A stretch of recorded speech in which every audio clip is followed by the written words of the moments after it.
ఆంధ్రప్రదేశ్ రాష్ట్ర ప్రభుత్వ విశ్రాంత ఉద్యోగుల సంఘం రాష్ట్ర కార్యవర్గ సమావేశం నిర్వహించారు. సోమవారం తిరుపతి నగరంలో ఏపీఎస్జీఆర్ఈఏ తిరుపతి జిల్లా సంఘం అలాగే జిల్లాలోని అన్ని యూనిట్ సభ్యుల ఆధ్వర్యంలో బాలాజీ కాలనీ ఆఫీసర్స్ క్లబ్లో రాష్ట్ర కార్యవర్గ సమావేశం నిర్వహించారు. ఈ సమావేశంలో రాష్ట్ర అధ్యక్షులు పిఎస్ఎస్ఎస్పి శాస్త్రి, రాష్ట్ర ప్రధాన కార్యదర్శి లక్ష్మీ నారాయణతో పాటు 45 మంది రాష్ట్ర బాధ్యులు, రాష్ట్ర ఆఫీసు బేరర్లతో పాటు రాష్ట్రంలోని అన్ని జిల్లాల అధ్యక్ష ప్రధాన కార్యదర్శులంతా కలిసి దాదాపు 100 మంది పాల్గొన్నారు. ఇలా ప్రతి 4 మాసాలకు ఒకసారి విజయవాడలో జరిగే సమావేశంగా వారు తెలియజేశారు.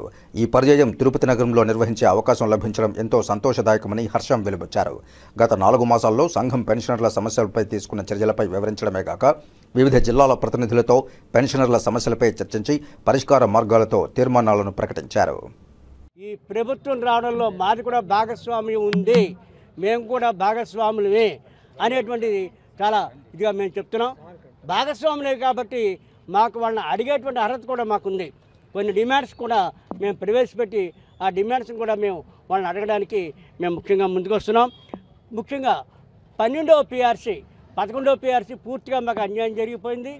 12వ పిఆర్సీ వచ్చేటప్పటికి రేపు రాబోయే పిఆర్సీ అదే, దాంట్లో మాకు ఆలస్యం అయ్యేటువంటి అవకాశం ఉంది. కాబట్టి ఐఆర్ ఇవ్వాలి, మా అందరికీ వెంటనే మీరు ఐఆర్ ప్రకటించి మనల్ని ఆదుకోవాలని చెప్పేసి కూడా మేము ముఖ్యంగా ప్రభుత్వానికి తెలియజేసుకుంటున్నాం.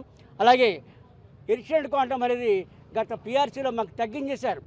ఎన్నో పోరాటాలు చేసి సంపాదించుకున్నటువంటి అన్నీ కూడా తగ్గించేశారు. అలాంటిది ఎడిషనల్ క్వాంటమ్ పాత పద్ధతిలోనే 70 సంవత్సరాల నుండి 10, 75 వాళ్ళకి 15 తప్పనిసరిగా మాకు పునరుద్ధరించాలని చెప్పేసి కూడా మేము కోరుకుంటూ, అలాగే డెత్ రిలీఫ్ అనేది ఉంది. ప్రతి సంవత్సరం ఎవరైనా పోతే 1 నెల పెన్షన్ మాకు ఇచ్చేవారు. ఈవేళ అది లేకుండా చేసేదో కన్సల్ట్గా 40,000 ఇస్తున్నారు. అలా కాదు, పాత పద్ధతిలో కూడా దాన్ని మాకు ఇవ్వాలని చెప్పేసి కూడా మేము వాళ్ళకి తెలియజేసుకుంటున్నాం. అలాగే మాకు డిఆర్ బకాయిలు కొన్ని వేల రూపాయలు మాకు అందరికీ రావాలి. డిఆర్ బకాయిలు అన్నీ కూడా మాకు ఏవైతే ఉన్నాయో ఏకమత్తంగా ఒకేసారిగా మాకు ఇస్తే మాకందరికీ కూడా ఆర్థికంగా ఒక వెసులుబాటు కనపడుతుందని చెప్పేసి కోరుకుంటూ దాన్ని కూడా ఇమ్మని చెప్పేసి కూడా ప్రభుత్వానికి విజ్ఞప్తి చేసుకుంటున్నాం. ఈ గత ప్రభుత్వం దాన్ని మార్పు చేసి మనకు పెన్షన్లకు, ఉద్యోగులకు, ఉపాధ్యాయులకు 22,000 కోట్ల రూపాయలు బకాయిలు మాకు చెల్లించాలి. ఈ సొత్తును మేము అడగడానికి ఈరోజు ఉన్నటువంటి ముఖ్యమంత్రి గారిని అడిగితే ఉండే పరిస్థితిలో మేము సిద్ధమవుతున్నాం. ఆ కార్యక్రమానికి ఒక ప్రారంభంగా మీడియా సోదరులను కూడా, ఎలక్ట్రానిక్ మీడియా సోదరులను కూడా మేము రిక్వెస్ట్ చేస్తున్నాం. ఇంకోటి అన్నిటికంటే ఏమంటే పెన్షన్లకు చెల్లించే సొమ్ముని మామూలుగా ఉన్నటువంటి ప్రతి ఒక్క పెన్షనర్కు ఇవ్వాల్సినటువంటి డెత్ రిలీఫ్ లెక్కేసుకున్నట్లయితే గతంలో 1 మాసం ఇచ్చేవారు.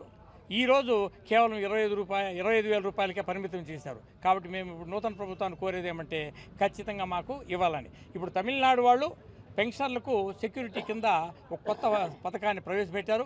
దానికి సంబంధించిన నామ్స్ను కూడా మేము రాష్ట్ర ప్రభుత్వం ముందర ప్రవేశపెట్టి తమిళనాడులో ఏ రకంగా అయితే సెక్యూరిటీ ఫర్ పెన్షనర్స్ అనేది ఏ రకంగా అయితే గ్రీవెన్స్ సెల్ దాన్ని కూడా మాకు కూడా పెట్టాలని చెప్పని ప్రత్యేకంగా మేము కోరుకుంటున్నాం. చివరిగా మిమ్మల్ని కోరేది ఏమంటే మీ అందరి యొక్క సహకారంతో ఎలక్ట్రానిక్ మీడియా కావచ్చు, లేకపోతే మామూలుగా మీడియా ప్రింట్ మీడియా కావచ్చు, ఒకటి ఆలోచించాల్సిందంటే ఉద్యోగ ఉపాధ్యాయ కార్మిక పెన్షనర్ల యొక్క కోరికల్ని, వాళ్ళ సంక్షేమాన్ని కోరినటువంటి ప్రభుత్వాల్ని ఖచ్చితంగా గద్దె దించుతామని చెప్పినటువంటి చరిత్రని తిరగరాసి ఈరోజు ప్రజల్లో మా యొక్క న్యాయమైన కోరికలను కూడా చెప్పాం.